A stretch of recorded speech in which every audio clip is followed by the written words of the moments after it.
ദേവേന്ദുവിന്റെ അമ്മ ശ്രീധുവിനെതിരെ ഭർത്താവും ഭർത്തൃപിതാവും മൊഴി നൽകി. കുട്ടിയുടെ മരണത്തിൽ ശ്രീധുവിന്റെ പങ്ക് കണ്ടെത്തണമെന്ന് അവർ ആവശ്യപ്പെട്ടു. താൻ പറയുന്ന കാര്യങ്ങൾ ശ്രീധു അനുസരിക്കാറില്ലെന്ന് ഭർത്താവ് ശ്രീജിത്ത് പറയുന്നു.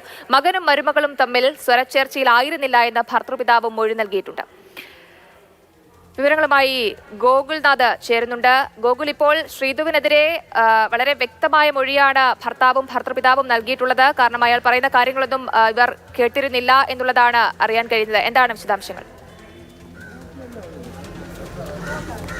ജയലക്ഷ്മി, ഇന്നലെ വന്ന മൊഴികളിൽ നിന്ന് വൈരുദ്ധ്യങ്ങളാണ് ഇന്ന് വരുന്ന മൊഴികളിലേക്കുള്ളത്. ഇന്നലെ കുട്ടിയുടെ അച്ഛനെയും അതേപോലെ തന്നെ മുത്തശ്ശിയുമാണ് ഇത്തരത്തിൽ ഈ മരണാനന്തര ചടങ്ങുകൾ കാണുവാനും വീക്ഷിക്കുവാനും വിട്ടിട്ടുണ്ടായിരുന്നത്. അതേപോലെ തന്നെ അവരെ പൂർണ്ണമായിട്ട് എന്തായാലും വിട്ടിട്ടില്ല എന്ന് പോലീസ് അറിയിക്കുകയും ചെയ്തു. എപ്പോൾ വേണമെങ്കിലും അന്വേഷണത്തിന്റെ ഭാഗമായി വിളിപ്പിക്കുമ്പോൾ കൃത്യമായി പോലീസ് സ്റ്റേഷനിൽ എത്താമെന്നുള്ള ഒരു മറുപടിയുടെ ഭാഗത്തിലാണ് ഇവരെ വിട്ടതും. അപ്പോൾ എന്തായാലും ഇന്ന് രാവിലെ ഇവരെ വിളിച്ചു വരുത്തിയിട്ടുമുണ്ട്.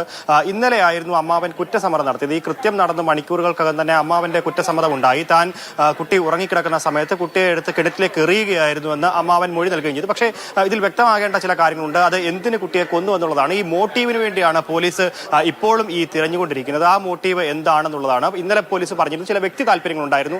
ആ വ്യക്തി താല്പര്യങ്ങൾ നടക്കാതെ വന്നപ്പോഴാണ് കുട്ടി അതിനൊരു തടസ്സമായി നിൽക്കുമെന്നുള്ളത് കണ്ടുകൊണ്ടാണ് ഇത്തരത്തിൽ കൊല നടത്തിയെന്നുള്ളതാണ്. പക്ഷേ ഇന്നത്തേക്ക് വരുമ്പോൾ ഇന്നത്തെ ദിവസം ഒരു ജോത്സ്യനെ കേന്ദ്രീകരിച്ചുകൊണ്ടാണ് പോലീസ് അന്വേഷണം. പോലീസ് പഴുതടച്ചുള്ള അന്വേഷണമാണ് നടത്തി വരുന്നത്. ഏത് തരത്തിലാണ് എല്ലാ തരത്തിലും, അതായത് ഈ നാട്ടുകാർക്കടക്കമുള്ള ആക്ഷേപമുള്ള ചില വിഷയങ്ങളുണ്ട്. ആ വിഷയങ്ങളിൽ കൂടെ കേന്ദ്രീകരിച്ചുകൊണ്ടുകൂടെ അന്വേഷണം നടന്നാൽ മാത്രമേ കൃത്യമായി മുൻപോട്ട് പോവുകയുള്ളൂ എന്നുള്ള അടിസ്ഥാനത്തിൽ തന്നെയാണ് പോലീസ് ഇപ്പോൾ ഈ ജോത്സ്യനെ കൂടെ വിളിച്ചുകൊണ്ട് അന്വേഷണം നടത്തുന്നത്. എന്തായാലും ഇപ്പോൾ ഈ മൊഴി വന്നിരിക്കുന്നത് ഭർത്താവിന്റെ മൊഴിയാണ്. ശ്രീധുവിന്റെ ഭർത്താവ് ശ്രീജിത്തിന്റെ മൊഴിയാണ് ഇപ്പോൾ പുറത്തു വന്നിരിക്കുന്നത്. ശ്രീജിത്തിന്റെ അച്ഛനും ഭർത്തൃപിതാവും ഇത്തരത്തിൽ തന്നെ ശ്രീധുവിനെതിരെ മൊഴി നൽകിയിട്ടുണ്ട്. ഈ മൊഴിയിൽ കൃത്യമായി പറയുന്നത് സ്വന്തമായി ഒരു തീരുമാനമെടുക്കാൻ ശ്രീധുവിനാകുമായിരുന്നില്ല, അല്ലെങ്കിൽ കുടുംബം അത്തരത്തിൽ സ്വന്തമായ ഒരു തീരുമാനം അല്ലെങ്കിൽ ഡിസിഷൻ എടുക്കാറില്ല. അത് മറിച്ച് ഈ ശംഖുമുഖം ദേവിദാസനെ പോലെയുള്ള ജോത്സ്യന്റെ അടുത്ത് പോയിട്ടാണ് ചില തീരുമാനങ്ങൾ കൈക്കൊണ്ടിരുന്നത്. അത്തരത്തിൽ തീരുമാനങ്ങളുടെ ഭാഗമായിട്ട് പലപ്പോഴും കുടുംബത്തിൽ നിന്ന് സാമ്പത്തിക നഷ്ടങ്ങളും ഉണ്ടായിട്ടുണ്ട്. ഒരു കാർ വാങ്ങിയിട്ടുണ്ടായിരുന്നു. ഈ കാർ ശംഖുമുഖം ദേവിദാസന്റെ വീട്ടിലാണ് ഇട്ടിട്ടുണ്ടായിരുന്നത്.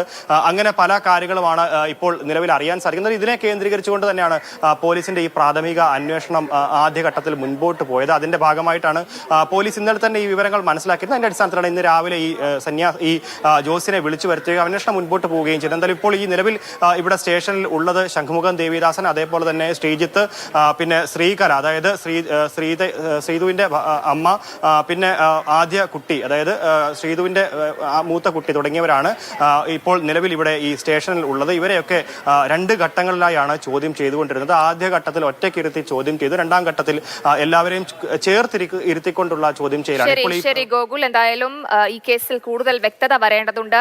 അടിമുടി ദുരൂഹത നിറഞ്ഞു നിൽക്കുന്ന ഒരു കേസ് തന്നെയാണ് നിലവിൽ ശംഖുമുഖം ദേവിദാസിനെ അടക്കം ചോദ്യം ചെയ്തുകൊണ്ട്